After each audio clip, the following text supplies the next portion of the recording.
하나님 말씀 맞습니다. 하나님 말씀은 사도행전 27장 1절부터 3절까지만 읽도록 하겠습니다.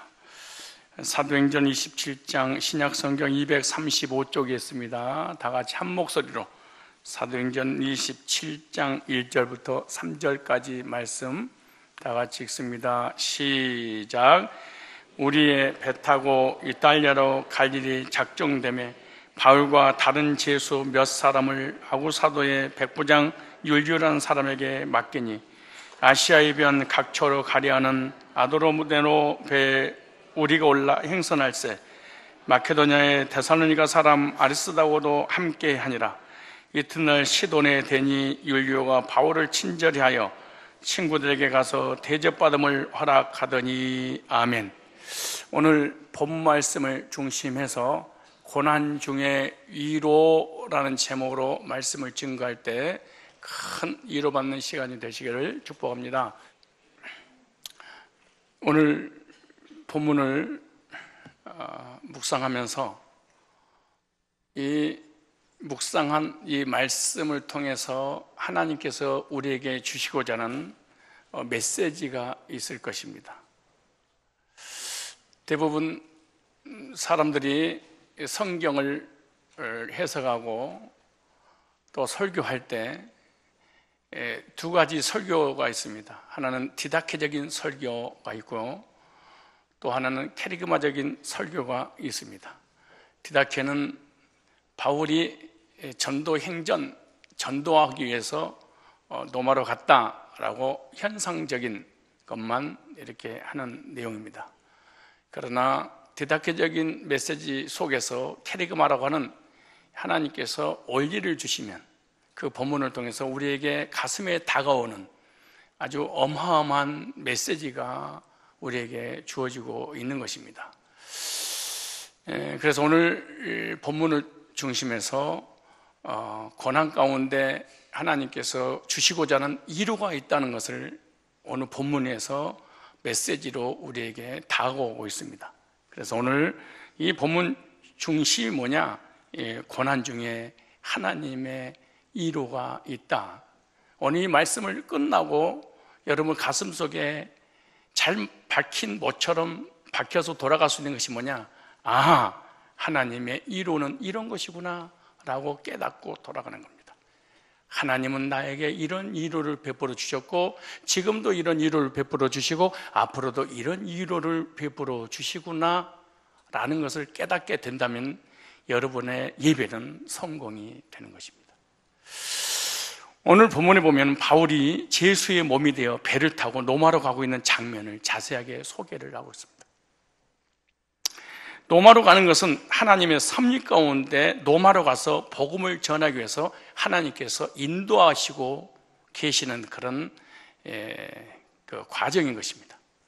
겉으로 볼 때는 제수의 몸으로 묶여서 배를 타고 가는 모습인데 사실은 영적으로는 하나님의 철저한 계획 가운데 사명을 이루기 위해서 가는 길인 것입니다.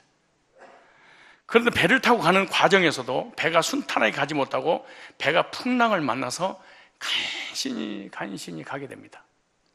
이 엄청난 고난 속에서 하나님의 손길이 바울을 떠나지 않고 계속 지키고 계셨다는 사실을 우리가 말씀을 통해서 깨닫게 됩니다. 이 하나님의 사람 바울이 아무 잘못도 없이 주님의 일을 하다가 복음을 전하다가 이 고난을 당한 것을 보면서 하나님의 사람에게도 하나님의 사역자들에게도 하나님의 일을 하는 사람에게도 때로는 예기치 못한 고난이 올 수 있다, 고난당할 수 있다 라는 것을 우리들에게 깨달을 수 있도록 말씀을 주시는 것입니다. 그런 하나님은 언제나 하나님의 사람 곁에 서서 위로하시고 힘을 주시고 계신다는 겁니다. 하나님의 사람이 누구냐? 하나님의 사람은 언제나 어떤 상황에도 하나님의 손길을 체험하는 사람을 하나님의 사람이라 이렇게 말합니다. 우리 그리스도인들도 때로는 고난 당할 때가 있습니다. 그런데 왜 이런 고난이, 이런 상황이 나에게 왔을까? 의문을 가질 때도 있습니다. 그런데 그 고난 가운데 하나님께서 함께 하신다는 위로의 손길을 느낄 때가 참 많습니다. 지난날의 삶을 돌이켜볼 때 얼마나 많은 시련과 고난과 역경을 만났습니까? 그런 낙심하고 절망하고 좌절하지 않고 여기까지 올 수 있었던 것은 우리가 하나님 위로의 손길을 체험했던 결과이기 때문에 그런 것입니다. 그래서 오늘 본 말씀을 중심해서 고난 중에 위로라는 제목으로 말씀을 드릴 때 혹시 고난 가운데 있다면 하나님이 나에게 어떻게 위로하시는가 말씀을 통해서 깨닫고 눈을 크게 뜨고 큰 위로를 받으시고 힘을 얻고 승리하시기를 축복합니다. 첫째, 하나님의 사람도 고난 당할 수 있다. 반대로 하나님의 사람이 아니어도 고난 안 당할 수 있다. 그렇지 않겠어요?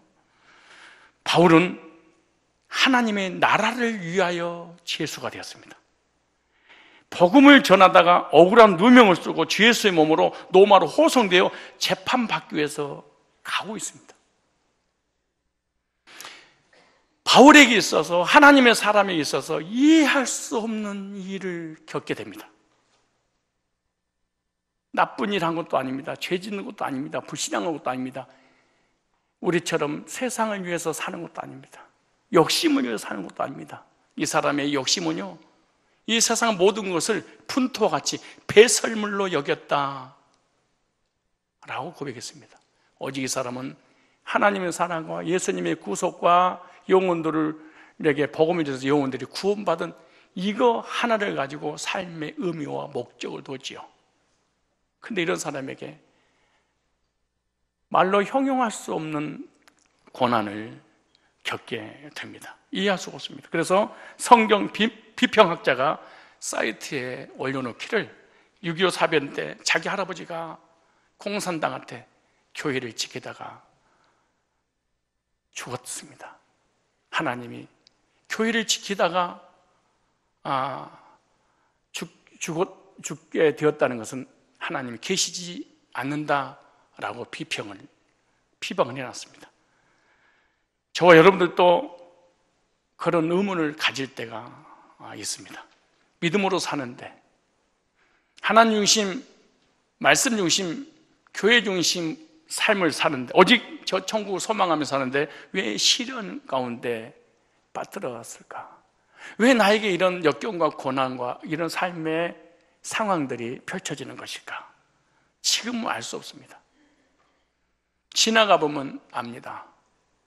지나가도 알 수 없을 때가 있습니다. 천국 가면은 우리 주님께서 자세하게 알려줄 것입니다. 하나님의 하신 일을 우리 인간이 다 할 수 없습니다. 지나가는 경험을 통해서 하나님께서 이렇게 이런 과정에서 역사하셔서 지금까지 인도하셨지, 그리고 믿음으로 살아갈 뿐이지 앞으로 어떤 일이 벌어질지 우리는 예측할 수 없는 것입니다. 성경에는요, 믿음의 선진들의 좋은 부분만 기록하지 않습니다.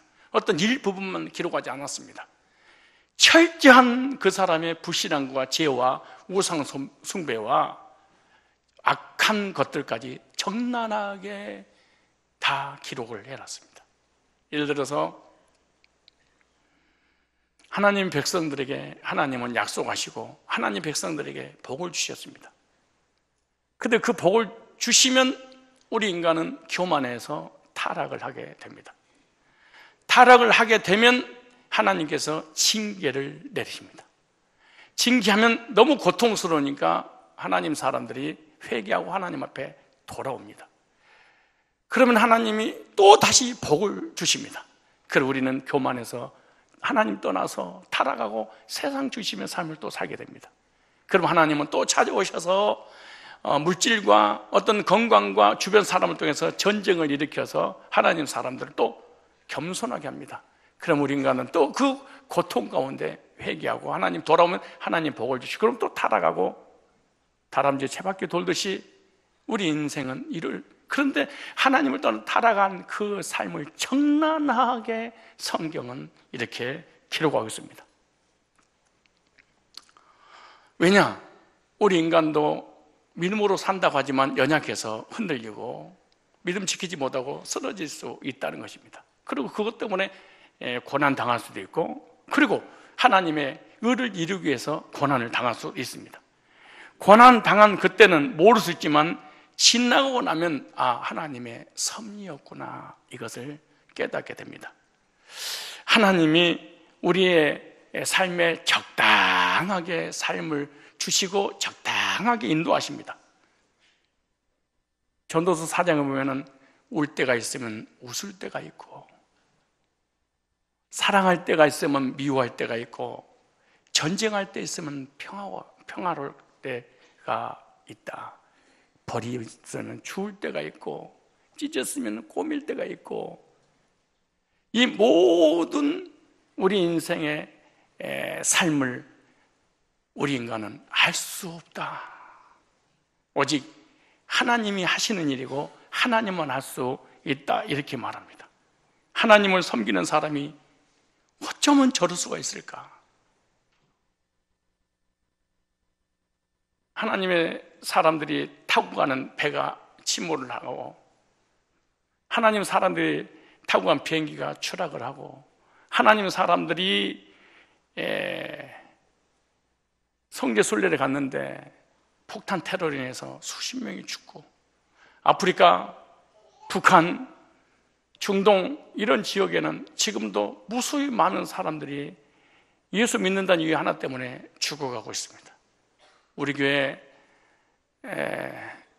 어떤 성도님에게 저에게 문자가 하나 날라 들어왔습니다. 목사님, 제가 북한 선교하고 있는 선교사님들을 26명을 알고 있습니다. 최근에. 근데 23명이 한 명씩 순교교회를 가서 다 죽고 딱 3명만 남았습니다. 우리 한국도 목사님도 다 이 길을 가야 되지 않겠습니까? 하나님을 섬기고 복음을 전하고 영혼을 구령하는 일에 있어서 왜 순교를 해야 되고, 왜 고난을 받고, 왜 환경이, 상황이 이렇게 고통에 빠질 수 있겠는가? 이번에 제가 남중노회 노회장이기 때문에 노회 어른으로서 노회원들, 목사, 장로 수련회 수양회를 제가 인도하기 위해서 중국을 다녀왔습니다. 가이드 하는 중에 이런 얘기를 해요. 우리가 전부 목사, 장로니까 예수 믿으라고 그랬더니 저는 예수 안 믿습니다. 왜요? 그랬더니 지금 중국에서 가장 잘 먹고 잘 사는 부자들은 전부 다 불교인들입니다. 그리고 무신론자입니다. 우리 중국에서 가장 거지처럼 살아가는 사람이 기독교인입니다. 저는 비록 여러분들을 모시는 가이드지만 제 재산이 25억이나 있습니다. 그런데 제 친구 기독교인들은 전부 다 거지처럼 삽니다. 하나님 계시면 이럴 수가 있겠습니까? 이런 얘기들. 하나님 사람도요, 병 걸릴 수 있습니다. 하나님 사람도 어려움 당할 수 있습니다. 하나님 사람도 역경을 만날 수 있습니다. 하나님의 사람과 불신자가 배를 타고 풍랑을 만났을 때 그 풍랑을 하나님 사람 피해가고 불신자만 물 위에 빠뜨리지 않습니다. 현실적으로 볼 때 안 되는 것처럼 보일 때가 있습니다. 하나님께서 요셉을 사랑하셔서 앞으로 요셉을 이렇게 쓰시겠다고 비전을 주셨습니다. 그 비전을 하나님께로부터 받자마자 요셉에게 고난이 왔습니다. 참 신기하잖아요. 쉽게 말해 우리로 적용하면 우리가 구원받자마자, 하나님의 사람이 되자마자 고난이 올 수 있습니다. 그것도 그 고난이 외부에서 오는 것이 아니라 내부에서, 바깥에서 오는 것이 아니라, 타인에게 오는 것이 아니라 자기 혈연, 형제, 가족들에게서, 형제들이 모함을 해서 시기질 떠나서 형제들이 이 사람을 죽이려고 옥에 웅덩이에다 바쳤습니다.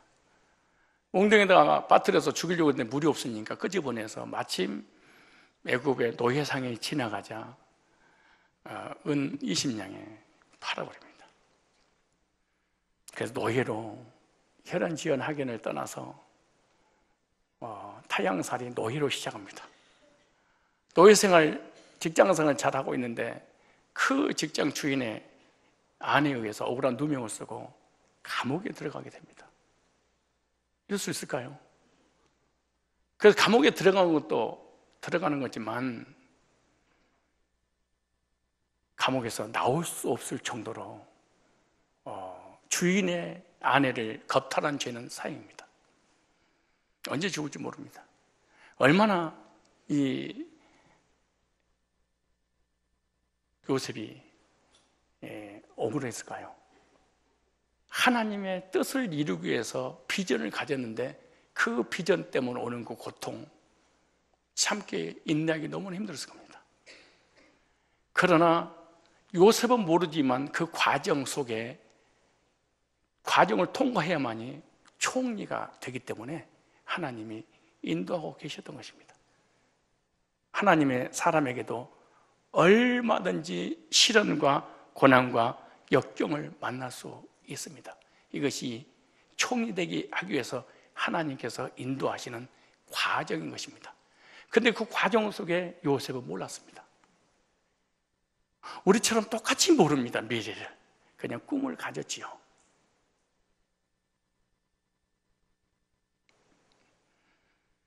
얼마나 힘들었으면 술 맡던 간원장을 향해서 그랬을까요? 3일 후면 당신 복직 할 건데 나 너무 억울하니까 내가 당신의 꿈을 해몽했던 대가로 왕에게 얘기해서 나 좀 이 옥에서 건져주란 말이야. 근데 마침 이 성경에 기록되기를 그 말을 기억하지 못하고 잊어버렸더라. 이래 술 맡던 간원장이 하나님이 잊게 하셨더라. 만약에 기억하고 있었으면 어떻게 했을까요? 왕에게 얘기하죠. 이 억울한 사람이 있었고 나를 복직시키는데 꿈을 해몽해 줬으니까 너 출감하도록 해주겠다. 나왔으면 이 사람은 하나님의 계획이 이루어지지 못하는, 하나님의 뜻을 이루지 못하는, 다시 고향으로 돌아갈 수는 있겠지만 전 세계 흉년이 들어서 굶어 죽어갈 때 그 사람들을 살릴 수 없었을 것입니다. 사무엘을 탄생시켰던 한나는 하나님의 사랑을 받고 남편의 사랑을 받았음에도 불구하고 아기가 없었는데 성경이 기록하기를 태문을 닫았더라 이렇게 말합니다. 하나님께서 생산치 못하도록 태문을 막으셨다 이렇게 말합니다. 왜 그랬을까요? 위대한 하나님의 사람 사무엘을 통해서 이 세상을 구원하려고 하나님이 계획하셨는데 쉽게 주실 수 없습니다. 기도해서 말씀으로 하나님께서 주셔서 낳은 아들 사무엘을 만들 하나님 계획을 가지고 있었기 때문에 그러는 것입니다. 이와 같이 바울도 로마에 가서 복음을 전해야 되는데 하나님께서 이 사도 바울의 관계없이 하나님의 의도대로 이끌어 가시기 위해서 지금 배를 타고 로마를 향해서 가고 있습니다. 왜 그랬을까요? 로마에 가야 되고 재판을 받기 위해서 감옥에 갇혀야 되고 그리고 감옥에서 간수를 만나야 되고 간수에게 복음을 전하는 간수가 구원받고 그 간수에 의해서 로마 황제에게 복음을 전하고 그리고 로마를 복음화시켜야 되기 때문에 하나님은 반드시 감옥살이 하게 해야 될 의도가 계셨기 때문에 하나님 인도하고 계셨던 것입니다. 하나님의 목적을 이루기 위해서는 과정을 거쳐야 됩니다.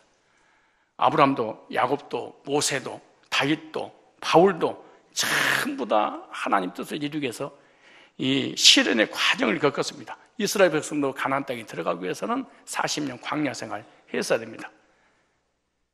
이런 모든 과정들을 통해서 우리에게 원리로 적용할 수 있는 것이 뭐냐?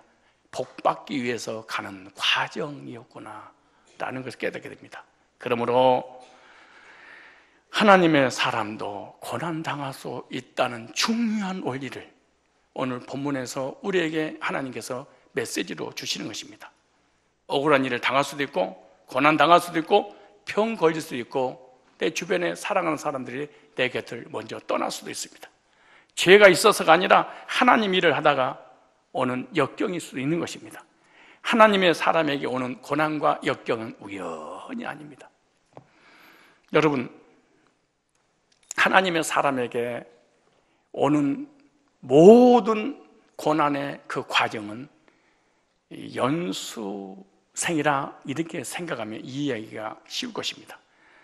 사법고시, 행시 다 이거 임용고시 패스하고 난 다음에 자격증이 주어지는 그 사람에게만 뭘 보는 거예요? 연수 과정을 거치는 것입니다. 그리고 판검사, 변호사 다 연수 과정 거친 것입니다. 교사 다 연수 과정, 그냥 교사 합격했다고 사시 패스했다고 그래서 판검사 되고 그러지 않습니다. 다 연수 과정을 거치게 되고 그 과정을 통해서 다 판검사, 교사 다 쓰는 거 아닙니까? 나도 아무리 연수 과정이 힘들고 고통스럽다 할지라도 저도 연수 받고 싶습니다. 안 됩니다. 사실 패스한 사람들만 연수 훈련을 받을 수 있는 자격이 주어지는 것입니다. 교사도 마찬가지잖아요. 합격하고 난 다음에 연수생들이 있습니다. 전부 다 교사로 나갈 사람들이 준비하는 거죠. 나도 교사하고 싶어요. 연수교육 시켜주세요.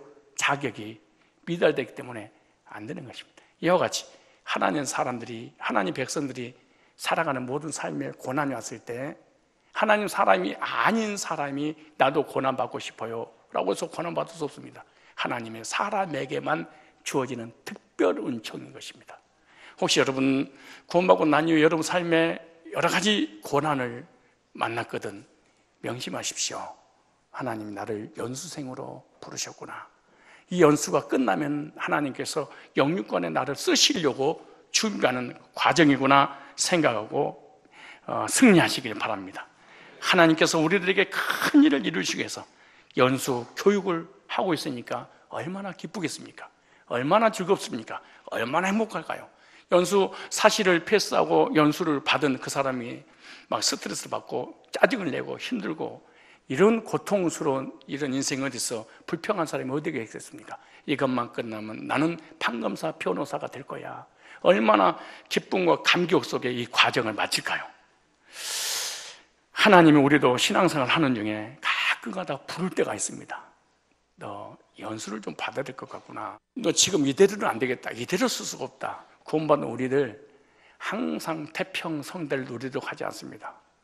가정의 문제, 직장의 문제, 물질의 문제, 삶의 여러 가지 사건을 통해서 너 연수 교육 받을 때구나. 그것이 뭔 줄 아십니까? 고난입니다. 역경입니다. 시련입니다. 그때 명심하십시오. 하나님이 나에게만 특혜를 주셨구나. 하나님의 사람이기 때문에 연수를 시키시는구나. 그때 원망하고 불평하지 말고 범사에 감사하십시오. 하나님 나를 어떻게 쓰시려고, 어떤 복을 주시려고 이렇게 인도하시는구나. 원망 불평하지 않기를 바랍니다. 혹시 말씀을 들어보니까 현재 처한 환경을 보니까 바울처럼 연수 교육주인 것처럼 느껴지십니까? 영적인 연수 교육을 육신을 통해서 받은 적이 있으십니까? 각각 연수 교육이 다릅니다. 사실을 패스한 사람은 연수 과정이 다 똑같을지 모르지만 우리 기독교인들은 다 다르죠. 어떤 사람은 물질로, 어떤 사람은 직장으로, 어떤 사람은 건강으로, 어떤 사람은 사업으로, 어떤 사람은 부부 갈등으로 여러 가지 환경과 상황을 다르게 하나님의 방법대로 연수 교육을 시키고 있는 것입니다. 고난 중에 있다면 여러분 하나님을 의뢰하십시오. 하나님의 사람도 고난받을 수 있다. 하나님의 사람도 풍랑 만날 수 있다. 하나님의 사람도 역경을 만날 수 있다. 반대로 그 가이드가 얘기한 것처럼 하나님 안 믿는 우리들은 하나님 믿는 사람보다 훨 부자입니다. 그러면서 삼성 그룹을 향해서 그가 이런 얘기 합니다. 중국에 오면요, 삼성은요, 구멍가게만 또 못합니다. 이런 표현을 해요. 어마어마한 그룹들이 너무너무 많기 때문에 구멍가게 수준밖에 안 됩니다. 그런데 불교인입니다. 기독교인이 아닙니다. 저는 안 믿습니다. 예수 믿는 사람은 왜 그렇게 환난과 시련이 많습니까? 이런 얘기입니다. 하나님의 사람이 누가 뭐라든 간에 고난이 왔을 때 하나님 의리함으로 역경을 이기고 승리하시기 바랍니다. 하나님께서 우리에게 큰 일을 이루기 위해서 연수 교육을 하고 있으니까 기쁘고 즐겁게 받기를 축복합니다. 따라서 합시다. 하나님의 사람에게도 때로는 고난이 올 수 있다. 영적인 방황도 올 수 있고, 정신적인 시달림도 올 수 있고, 우울증도 올 수 있고, 육신의 질병도 올 수 있고, 사고도 있고, 망할 수도 있고, 잘릴 수도 있어요.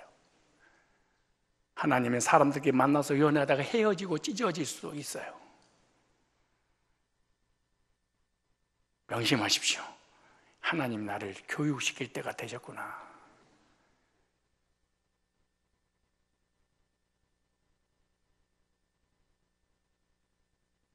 나는 육신적인 사실을 패스하듯이 영적인 사실을 패스한 사람이야. 나에게만 허락된 축복이야. 이겨내십시오. 두 번째, 오늘 1절, 2절 한번 봐보세요. 자, 성경 한번 읽어보세요. 성경이 1000년 동안 읽어도 이런 원리를 깨닫지 못하면 아, 목사를 그래서 세웠구나 생각하고 한번 읽어보세요. 1절, 2절 시작. 이탈리아 노마를 얘기하는 거예요. 그 다음에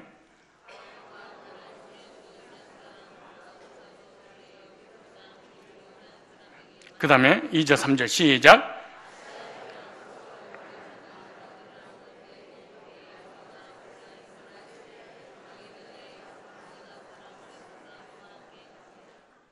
삼절 다시 시작. 이튿날 시돈의 대니 율리오가 바울을 친절히 하여 친구들에게 가서 대접받음을 허락하더니. 도대체 이 말씀을 가지고 어떻게 설교를 하겠습니까? 이게 도대체 배 타고 제수랑 같이 다녔다, 뭐 어디 내렸다, 같이 있었다, 이거 가지고 어쩌자는 겁니까, 사실은?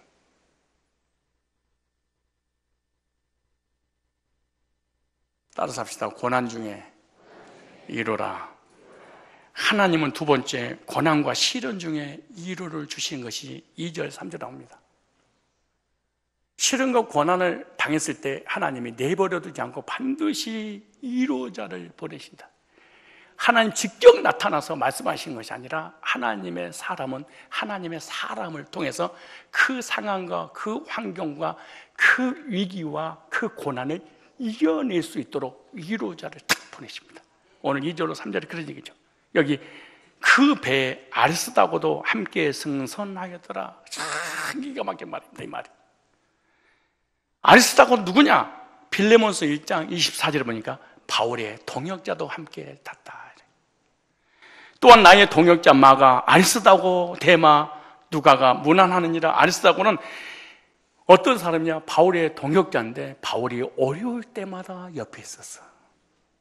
그리고 그 고난 가운데 늘 함께 이로자가 되었어. 사도행전 19장 29절에 또 20장 3절에 보면 제가 읽어볼까요? 온 성이 요란하여 바울과 같이 다니는 마케도냐 사람 가이오와 알스다고를 잡아가지고 일제히 영적으로 달려 들어가는지라. 20장 3절에 거기 석 달을 있다가 배 타고 수리아로 가고자 한 그때 유대인이 자기를 해하려고 공마음으로 마케도냐로 다녀 돌아가기를 작정하니 아시아까지 함께 가는 자는 베레아 사람 프로의 아들 소바도와 데살로니가 사람 아리스다고와, 이렇게 아리스다고와 그렇게 말합니다. 여행 중에 하나님 사람을 보내셨고 그 고난 중에 하나님의 사람과 교제하게 함으로 큰 위로를 받게 만듭니다. 그 시련과 고통과 환난을 바울이 어떻게 이겨낼 수 있었을까요? 그때마다 하나님의 사람을 보내서 교제하게 하고 그 교제를 통해서 위로를 받겠습니다. 몇 달을 배를 타고 흉악무도한 죄수와 함께 수갑차고 가는 것이 얼마나 고통스러울까요? 여러분, 독방보다 더 무서운 것이 흉악범과 함께 감옥 생활이 하는 거랍니다. 너무너무 무섭고 두려우니까 저 사람을 같이 있을 바에 저에게 독방 주세요, 간수에게 그런다지 않습니까? 바울은 비록 그런 고난 중에 있었지만 그 중에서도 하나님 인도하는 손길을 경험할 수 있었습니다. 하나님의 사람 만나서 교제를 또 위로밖에 안 되는데 3절도 마찬가지입니다. 3절에 볼까요? 3절에 이튿날 시돈에 되니 율리오가 바울을 친절히 하여 친구들이 가서 대접받음을 허락하더니 시돈에서 또 친구를 만나게 됩니다. 여기 율리오입니다. 율리오는 죄수를 호송하는 백부장, 교도소장이죠. 오늘 쉽게 얘기하면 율리오가 죄수인 바울을 너무너무 좋게 잘 본 겁니다. 비록 죄수의 몸이지만 친절하게 시돈의 배를 대해서 대접받게 합니다. 근데 바울이 전도했던 제자들을 통해서 거기서 풍성한 대접받고 죄수의 몸으로 쉼을 얻게 만들어줍니다. 율리오는 바울이 대접받을 수 있도록 배려를 해줬던 사람입니다. 바울이 성도들을 만날 수 있었던 것은 바울에게 큰 위로가 됐겠죠. 죄수의 몸으로 끌려가고 있는 중에서도 주님께서 바울을 위로받을 수 있는 길을 열어주신 것입니다. 율리오의 마음을 움직여서 그를 친절하게 대해서 대접받으며 교제할 복음의 동역자를 만날 수 있도록 하나님이 그 고난 가운데 함께 하신 것입니다. 왜 여러분들이 은혜 못 받고 신비주의에 빠져버리고 믿음 생활을 제대로 하지 못한 이유가 뭔 줄 아십니까? 여러분에게 붙여줬던 사람을 하나님께서 보내신지 모르고 맨날 금식하고 부르짖고 새벽마다 기도하면서 하나님 나 위로해달라고, 하나님 나 능력 달라고, 하나님 나 도와달라고, 하나님이 풍랑문 해결해달라고 진짜 신비주의들이 하는 짓거리들입니다. 이것이 이거는 정말로 샤머니즘, 잘못된 신앙인들이 걸어가는 길을 교인들이 걸어가고 있는 것입니다. 그래서 교회 와서 이런 말씀 드리면은 가정이 파괴되기 전에, 이 사업이 망했을 때, 자녀가 세상을 떠났을 때, 부모님이 세상을 떠났을 때, 인생을 포기하고 주저앉고 싶었을 때, 그때 나에게 와서 위로해줬던 그 사람이 하나님 보낸 천사였구나, 이걸 깨달은 사람은 이 예배 시간에 해답을 얻을 겁니다. 맞아, 그래서 내가 그때 이겨냈었지, 그때 그 말 한마디가 여기까지 나 오게 했었지, 믿음으로 승리하겠지 하고 이 속에서 막 감동이 일어날 건데, 하나님의 사람인 적이 경험이 없으니 이런 메시지를 아무리 전해도 소의 경력기가 되고 마는 거예요. 그래, 이런 사람들이 믿음을 갖고 하나님을 섬기면서 신앙의 승자가 된다는 게 불가능한 일입니다. 사실은 이런 사람은 거의 율법주의 아니면 신비주의, 딱 인본주의에 딱 빠진 사람들은요, 사람을 싫어하고 사람 받아들이지 않습니다. 때로는 죄를 짓고 매를 맞고 있는 중에도, 그런 상황 속에서도 하나님의 사랑의 손길을 경험할 때가 있습니다. 요셉은요, 감옥에 갇혔는데 간수장에게 은혜를 받도록 간수장의 마음을 하나님 열어주셨더라. 신기하죠. 불신자의 마음을 열어서라도 하나님의 사람에게 애롭지 않도록, 고독하지 않도록 위로해 주시는 하나님의 손길이 있다는 사실을,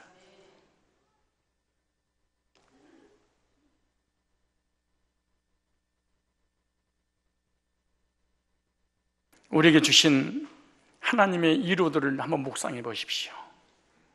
20년, 30년, 40년, 50년, 60년, 70년, 80년이라는 세월 속에 얼마나 하나님의 천사들을 여러분 곁에 보내주셨습니까?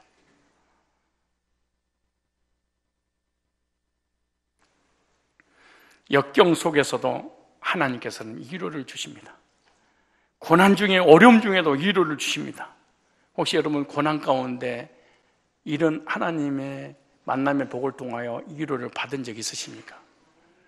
여러분들이 왜 아멘 하지 않고 믿음을 갖지 못하고 승리하지 못한 이유가 뭐냐? 그것은 여러분 신비주의로 하나님 나에게 직접 말씀하세요. 이런 이단성 때문에 그런 겁니다. 오늘 이 말씀 하나가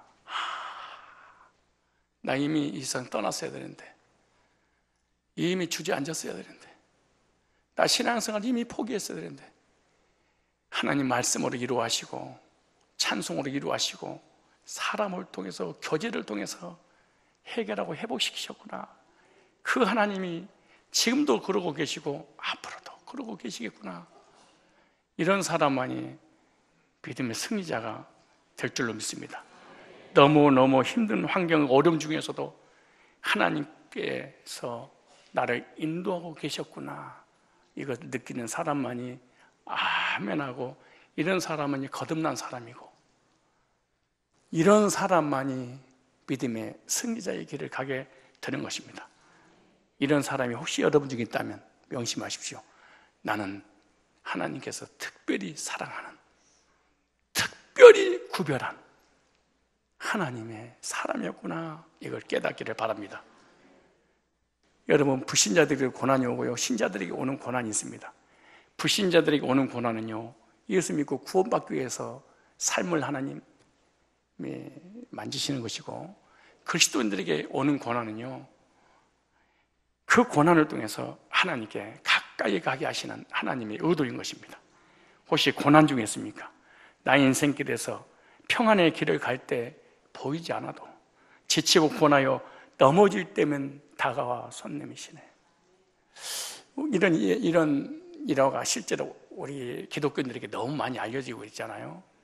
어떤 믿음의 사람이 꿈을 꾸는데 어떤 바닷가를 걸었다든가 사막을 걷는 중에 어느 날은 두 사람의 발자국이고 어느 날은 한 사람의 발자국만 보이더라는 거예요.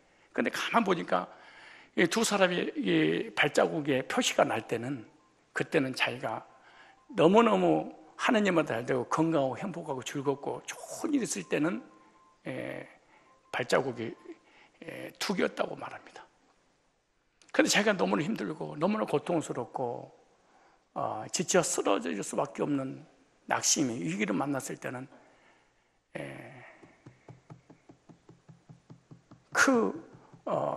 발걸음의 그 자국들이 하나밖에 없더라는 것입니다. 그래서 하나님, 주님께 그랬대. 주님, 내가 너무나 즐거고 기쁘고 행복할 때에는 주님이 늘 나와 동행하시더니, 내가 너무 힘들고 주저앉고 싶을 때, 모든 삶을 포기하고 싶을 때 주님은 어디 계셨습니까? 그랬더니 주님께서 하신 말씀이, 너 그 발자국 네 발자국이 아니고 내 발자국이었어, 그러더랍니다. 무슨 말씀이에요? 네가 잘 나가고 평탄하고 그럴 때는 네가 나를 찾지 않기 때문에 옆에 같이 가준 거야. 근데 네가 지쳐 쓰러질 지경에는 네가 도저히 견디지 못해서 내가 너를 업고 갔기 때문에 그 네 발자국이 아니고 내 발자국이었어. 여러분, 우리의 삶도 그렇지 않겠습니까? 가정으로, 직장으로, 물질로, 내 인생에, 나의 삶에 아무 일 없이 평탄할 때 여러분, 주님을 찾으십니까? 주님을 찾지 않아도 주님은 내 곁에 사실은 계셨습니다. 그러나 우리는 느끼지를 못합니다. 내가 너무 힘들고 어려울 때 우리가 주님을 찾게 되고 주님이 내 곁에 계셨구나, 그때 깨닫게 되는 것입니다. 여러분 삶 가운데 고난이 없거든 우리 주님 늘 함께 하시고 위로해 주신다는 사실을 믿고 승리하시기 바랍니다. 가난할 때도 계시고요, 부요를 누릴 때도 계시고요, 아파도 계시고 건강해도 계십니다. 어떤 시인이 이런 노래를 불렀잖아요. 주와 함께라면 가난해도 좋아, 주와 함께라면 병들어도 좋아, 참된 부요함이 내 안에 가득하니까. 여러분이 부자고 평탄하니까 하나님의 사랑을 받고 있고, 가난하고 병들고 힘드니까 하나님 사랑을 받지 못하고 버렸다고 생각을 하십니까? 그 가이드 얘기 또 할까요? 우리 중국에 사는 부자들은 전부 다 불교 신자고 하나님 안 믿는 사람입니다.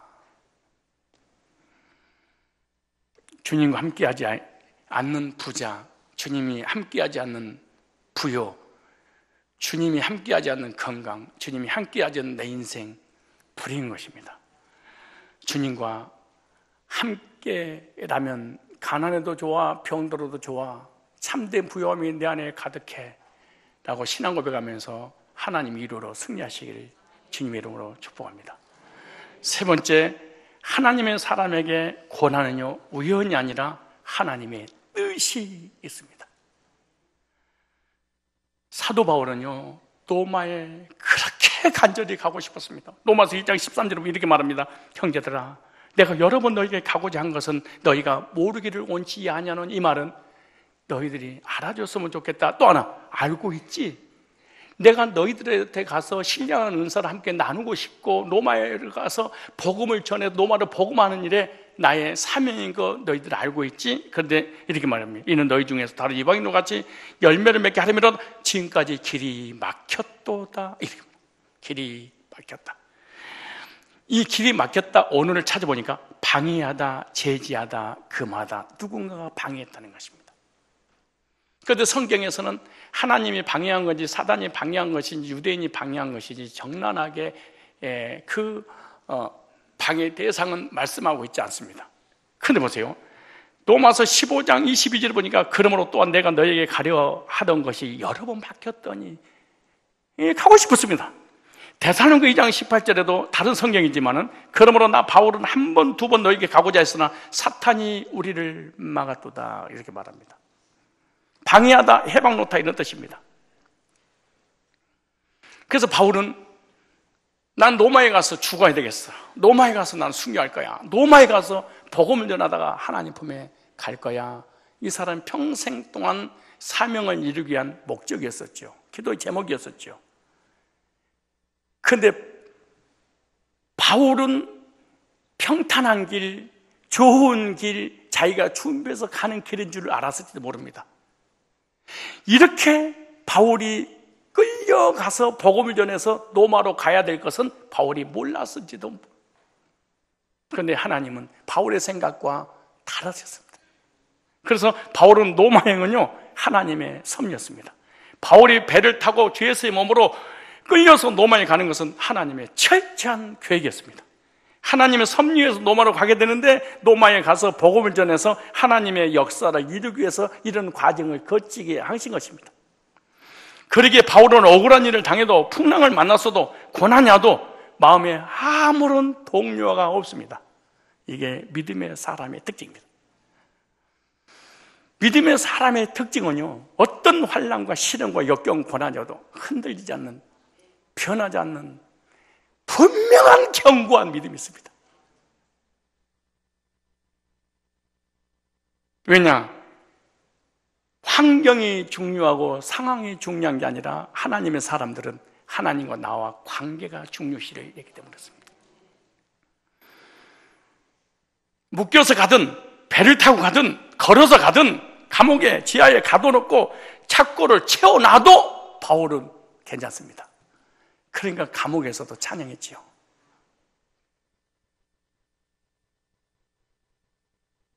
참 신기해요. 하나님 사람들이 감옥에 갇혔을 때 성경에 보면요 감옥에서 건져달라고 기도한 것이 한 번도 없습니다. 참 신기하죠. 하나님의 뜻이 있었겠지. 하나님의 계획이 있었겠지. 우연히 일어나는 것이 아니야.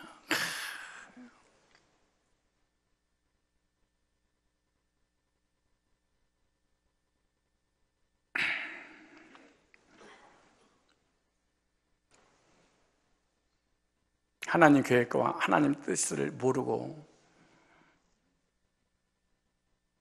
오직 세상과 의식주와 나의 삶을 위해서 살아간 사람들은 고난이 오면 견딜 수 없는 고통으로 그 고난을 이겨내지 못합니다. 조금만 더 볼래요? 사도행전 27장을 조금만 더 읽어보실래요? 사도바울 보십시오. 13절입니다. 13절에 남풍이 순하게 불매. 여러분 삶이 평탄하십니까? 좀만 기다리세요. 교만하지 마세요. 교회가 부흥되고 내 자녀들이 평탄하고 내 인생이 평탄하고 물질이 평탄하고 근심 걱정 염려 없는 삶을 살고 있습니까? 교만하지 마세요. 태풍이 칩니까? 낙심하지 마십시오. 볼까요, 성경에? 남풍이 순하게 불매. 여러분에게 무엇이죠? 나의 삶이 하나님마다 잘되매. 저희가 저기 한 줄 알고 닻을 감아 그레데 해변에 가까이 하고 행선하더니 얼마 못해요. 여러분들이 얼마나 아름다운 인생과 평탄한 삶을 살면서 교만하고 잘난 체했습니까? 얄팍한 지식 때문에, 얄팍한 물질 때문에, 세상 것 때문에, 그렇지 않겠어요? 권세 때문에 얼마 못돼요. 섬 가운데서 유라굴로라는 광풍을, 순풍이 광풍으로 너무 껍죽될 거 없습니다. 우리 인간 아무것도 아니야.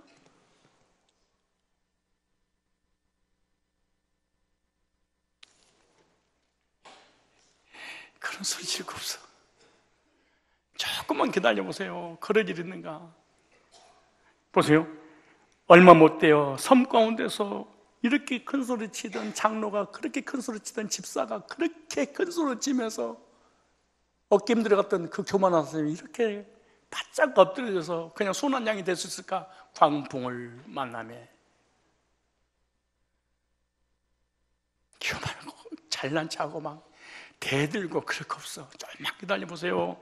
우리 인생 모르는 거야. 인사하세요. 우리 인생 몰라. 시작. 아유,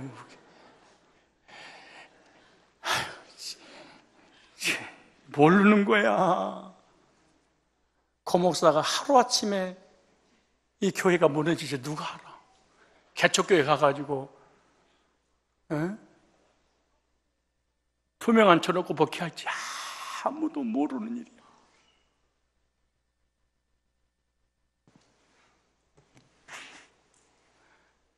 제가 감옥에 있을 때 여러분 감옥에 신방 올지 어떻게 알아? 아무도 모르는 거야.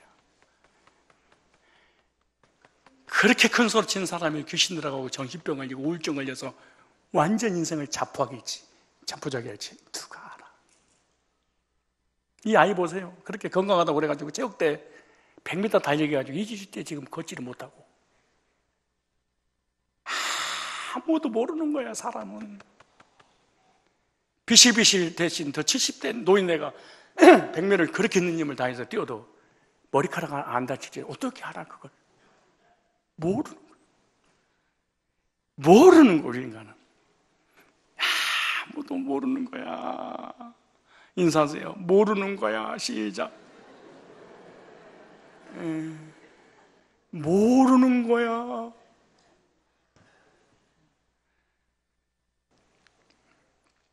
배가 밀려 바람을 맞추어 갈 수 없어 가는 대로 두고 쫓겨가다가 가우데라는 작은 섬 아래로 지나 간신히 고리를 잡아 끌고 올릴 줄을 가지고 선체를 둘러 감고 쭉 얘기하면서 보세요. 우리가 풍랑을 심하게 쓰다가 이틀은 사공들의 짐을 받아 이제는 온갖 수단과 방법을 가리지 않고 이제 생명을 연장시키려고 이렇게 합니다. 사흘째 된 날에 배의 기구를 저희 손에 내어버리니라. 여러 날 동안 해와 별이 보이지 않냐고 큰 풍랑이 그대로 있으며 구원의 여망이 다 없어졌더라. 여러 사대 오래 목적 못하였으며 바울이 그 안에 서서 말하되, 자 보세요. 이 하나님의 사람이 이런 고난 가운데 태도를 보십시오. 믿음 있는 사람과 믿음 없는 사람, 비전 있는 사람과 비전 없는 사람의 특징이 뭔지 아십니까? 고난을 만났을 때 그 사람의 태도입니다. 평상시에 순탄할 때는, 순풍이 불 때는 다 믿음 좋아 보여. 세상에서 가장 믿음 좋은 사람이 기독교인들 하나님마다 잘 될 때. 근데 한번 거꾸로 접어봐. 그때 믿음이 진짜 그때 드러나는 거예요. 김정은이가 목에다가 총을 들이대면서 예수 부인할 거야? 믿을 거야? 가봐야 알아. 사장은 틈만 나면 순교할 준비 다 됐습니다. 가봐야 알아. 새빨간 거짓말입니다. 자기는 살만큼 다 살아서 죽을지 모르지만 손주들 갖다 대면서 너 예수 부인하지 네 손주들 죽여 그러면 쟤만 살려주신다면 부인 할아버지라도 하겠습니다. 그랬지 누가 알아. 공산주의가 무슨 또라이야. 그런 약점 모르게 아무도 모릅니다. 근데 보세요. 그 위기 때 하나님 사람은 안심하라, 두려워하지 마라. 배는 부서질 수 있지만 하나님께서 여러분의 생명을 보장해 주셨습니다. 이러하고 격려하는 사람이 어떤 사람이냐? 자기는 죽지 않는다는 확신을 가졌어. 왜 자기는 죽지 않는다는 확신을 가졌냐? 나는 로마로 가서 복음을 전해야 되니까 자기는 안 죽는다 깨달았습니다. 신기하죠? 사명 있는 사람은 흔들리지 않는구나. 사명 있는 사람은 부정적이지 않는구나. 사명 있는 사람은 불신앙하지 않는구나. 사명 있는 사람은 부정적인 언어를 사용하지 않는구나.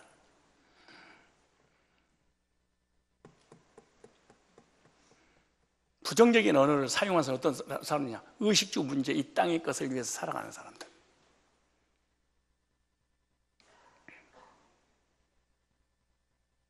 구원받은 사람들. 나는 로마로 가서 복음을 전해 황제 앞에 서야 된다. 그러니까 이 태풍이 나를 죽일 수 없어. 그러니까 태어난 거 보십시오. 태풍 가운데 배가 뒤집어지고 있어. 배가 막 파괴돼. 막 물에 떠내려가. 모든 살림들이 다 없어져. 근데 염려하지 마세요. 이게 누구만이 할 수 있는 거예요? 비전, 사명 있는 사람만. 사명이 뭐예요? 일을 위해서 살아갈 사람. 돈과 명예와 물질, 여러분처럼 그런 사람 말고 복음을 위해서, 하늘의 것을 위해서 살아가는 사람은 흔들리지 않습니다. 근데 믿음이 없고 이 땅을 위해서 살아가는 사람들은 온갖 가학과 인간적인 방법을 총동원해서 살아보려고 애를 씁니다. 그리고 자기가 원하는 신들을 다 부릅니다. 근데 바울은 가만히 있습니다. 그럼 볼까요?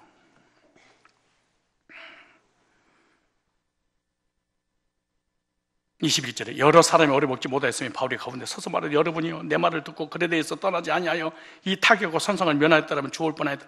여러분 평탄할 때는 주의 종의 말을 절대로 듣지 않습니다. 교인들의 절대로 목회자 말 순종하지 않습니다. 신뢰할 생각 자체도 않습니다. 왜? 일이 잘 풀리니까. 아프고 병들고 사고나고 망해봐요. 제일로 먼저 하나님 다음으로 목소리를 짜자. 22절에 내가 너희를 구원하는지는 안심하라. 너희 중 생명에는 아무 손상이 없고 오직 배뿐이라. 나의 속한 바 나의 섬기는 하나님의 사자가 어젯밤 내 곁에 서서 말하되 바울아 두려워 말라. 내가 가이사 앞에 서야겠고 나는 가이사 앞에 서야 돼. 로마로 가야 돼. 그러니까 나는 안 죽어. 중요한 원리입니다. 사명 있는 사람은 사명을 이루기까지 절대로 죽지 않는다. 내 주변에서는 왜 죽어요? 사명이 끝나서 그래요. 우리들의 삶에 크고 작은 고난이 오거든 기억하십시오. 하나님의 사람, 나에게 오는 고난은 하나님 뜻이 있고 섭리가 있다고 생각하십시오. 하나님 그 뜻을 이루기 위해서 때때로 고난을 주실 수도 있습니다. 여러 가지 어려움을 통해서 주님께서 이루시고자 하는 하나님의 뜻이 있습니다. 우리는 모릅니다. 그 고난은 하나님 뜻을 이루기 위해서 하나님의 계획을 성취하기 위해서 가는 길입니다. 로마서 8장 28절에 그런 말씀이 있죠. 하나님을 사랑하는 자, 그 뜻대로 부르심을 입은 자들에는 모든 것이 합력하여 써는 이루니라. 하나님은 사람에게 오는 모든 범사는 화가 복이 되고 해가 선이 돼서 결과를 반드시 좋게 합니다. 여러분에게 오는 고난이 무엇입니까? 여러분에게 오는 역경이 무엇입니까? 하나님 뜻을 이루기 위해서 주신 것이고 라는 사실을 믿어야 될 줄 믿습니다. 혹시 우리의 삶에 찾아오는 크고 작은 역경이 있다면 하나님께서 하나님 사람을 절대로 떠나지 아니하시고 언제나 곁에 계셔서 이루어 계신다는 사실을 믿고 고난 중에 하나님의 손길을 체험하면서 하나님을 의리하고 그 고난을 이겨내므로 하나님 뜻을 이루어서 하나님께 영광 올려드리는 승리자들이 다 되시기를 주님의 이름으로 축복합니다.